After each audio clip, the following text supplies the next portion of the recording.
Bismillahirrahmanirrahim. Saya kasih contoh teman-teman, ada satu doktor ngajar di Ummul Qura, Dr. Muhammad, semoga Allah jaga beliau. Saya pernah mendengarkan salah satu kaset ceramahnya luar biasa gitu. Dia kasih contoh, dia bilang ada seseorang, jazakallah khair, ada seseorang di Saudi, teman dia, salehnya luar biasa ibadahnya. Dia bilang, sholat malamnya gak kehilangan, sholat 5 waktu selalu on time, selalu menjaga istiqomah di jalan Allah, halal halal, haram haram. Satu waktu dia lamar seorang wanita dan diterima lamarannya. Pada saat sudah mau menikah, gitu kan, kurang lebih ditentukan jadwal, kalau saya tidak salah itu 3 bulan dari waktu itu akan menikah. 2 bulan atau 1 bulan sebelum pernikahan, tiba-tiba perempuan ini batalin pernikahan. Tiba-tiba batal pernikahan, nggak jadi nikah. Laki-laki ini bertanya kepada calon mertuanya, ada apa? Saya juga nggak tahu. Ditanya perempuan ini oleh orang tuanya, kenapa nak? Malu keluarga? Enggak, pokoknya saya nggak mau nikah sama laki-laki ini. Bersikeras si perempuan tidak mau nikah. Kata Dr. Muhammad, dia bilang, saya setiap kali ketemu sama teman saya ini, teman saya selalu berdoa. Saya dengar doanya, ya Allah kembalikan wanita ini pada saya suka sama dia. Luar biasa merengeknya sama Allah, gitu kan. Dan saya saking kesian sama dia, sampai saya mengatakan, ya Allah kabulkan buat dia. Luar biasa dia mohonnya sama Allah. Tapi uniknya kata Dr. Muhammad, enggak dikabulkan, enggak dikasih sama Allah.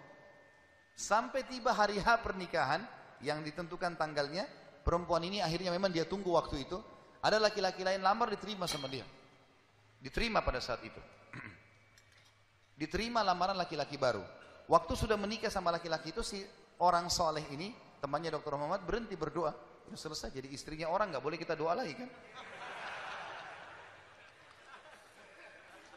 Maka Dr. Muhammad mengatakan, saya justru bertanya-tanya pada saat itu, di mana bentuk kasih sayangnya Allah kepada teman saya?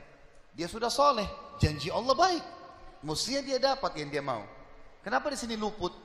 Nah ini yang saya bilang di poin ke-11, Allah selamatkan dari kerugian dan bahaya. Ternyata dia bilang, justru setelah perempuan itu nikah sama laki-laki yang jadi suaminya sekarang, saya baru tahu bentuk kasih sayangnya Allah pada teman saya.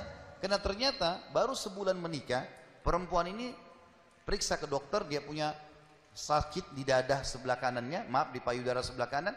Dokter memvonis kena kanker payudara yang kronis, harus dipotong. Sebulan menikah, payudara kanannya dipotong.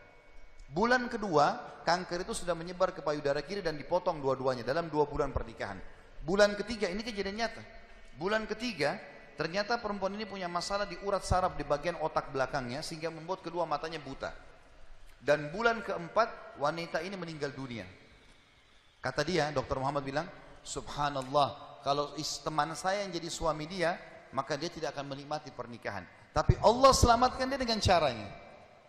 Jadi kadang-kadang ada yang luput dari kita. Kita sudah mohon sama Allah, Allah belum kasih. Kalau Allah tidak kasih, teman-teman, yakin itu baik buat kita. Jangan sangka buruk sama Allah. Sebaliknya, kalau kita minta sesuatu yang besar kepada Allah, tidak ada yang mustahil. Yang penting kita merengek dan manja kepada Allah.